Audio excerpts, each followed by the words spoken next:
Hello, my treasures. It's been a very long time since I did any kind of video. Just felt like doing it, and I really wanted. So, they yell it. Anyway, I really wanted to paint on something, but I figured if I did, I should record myself doing it.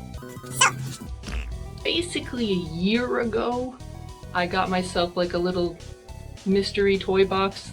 There was something actually that Jackie had opened, and I thought it would be fun to customize it. And I had a plan, and then a year happened, and I was like, you know what?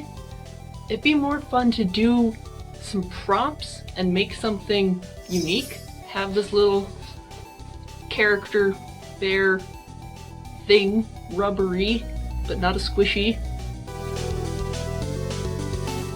So I'm gonna paint on this. I'm gonna see what it turns into. Alright, so to start this project, I'm looking at a prompt wheel. I can talk, I swear. I gotta choose 3 prompts. And yes, there was music for the wheel that you didn't get to hear. That's why I put this music here, just for you.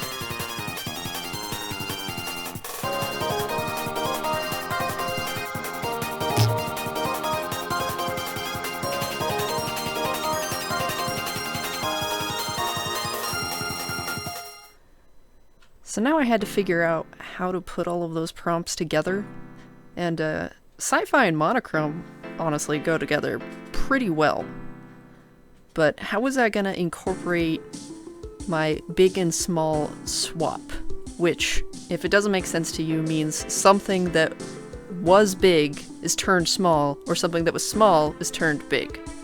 In this case, since I made it sci-fi themed, I figured, you know, stars and stuff, but not that kind of star. That looked bad.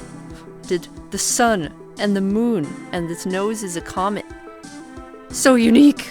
And of course, first step to setting this up is to just paint it and have it dry, mostly.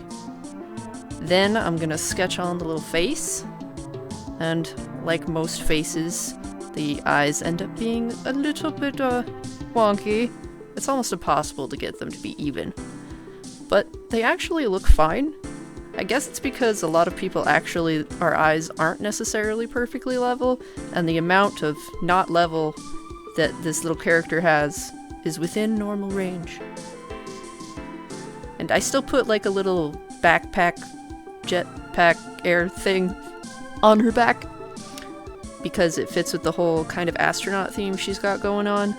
But mostly I want the interest to be on the front. Look at my very dirty paint palette. It's so disgusting. I mean, don't pay attention to it. Just watch the paint. It's so smooth and beautiful. I mean, look at that. And I may not be able to do color, but I still want to give her little blushies. And yes, this is a her, I've decided. And then I tried to do a different camera angle, looking through my phone rather than looking at it myself. I decided to paint the eye shape, because I am so daring. I can't believe I did that. I was so worried I was going to mess it up. I'm surprised it turned out as good as it did.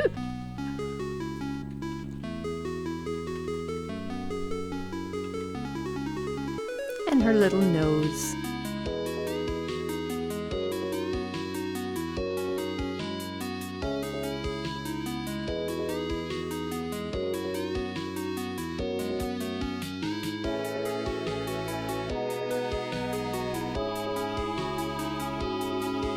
I was actually having a lot of trouble doing this like this. You can see how shaky I am a bit.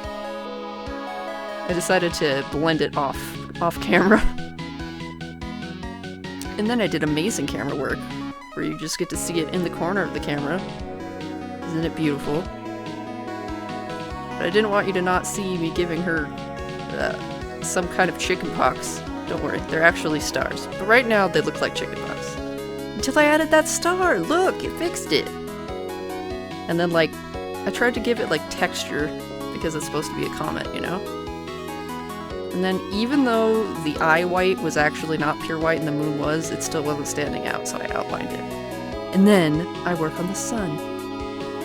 It looks like a sun, right? It doubtfully looks like a sun. Ah, the outline. That made such a big difference. And then I started doing like these little, I can't think of words. Lines. Lines on the suit. Seams! Oh, it's looking so much better. I had to clean up the white. And now, eyeliner.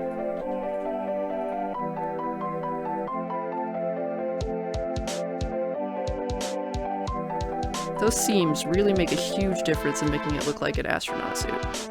I made the star go outside of the headband thingy. It looks even cuter that way.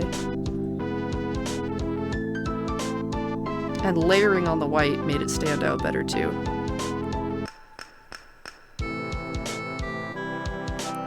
And I wanted to emphasize the boots. And darken the blushies. And now I do the back. Even if it's not a big important part of the little toy, it still needs to be there.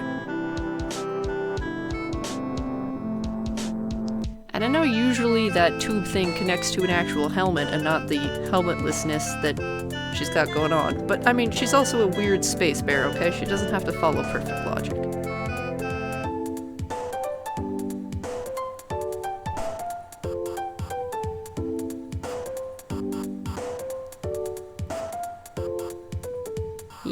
The base is done, so now I'm gonna add some fancy things because since there's no color, you know, I want something of interest.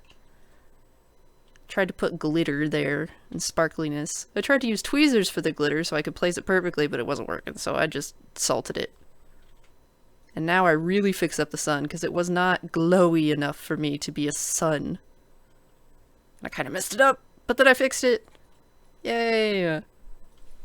Last important question. Does her eye glow in the dark? Let's see if my phone camera can even capture it. Oh, it does. And here is the final result. I've decided to name this little astronaut bear Starbright. I think she turned out great, and I hope you enjoyed watching me paint and create this little creature.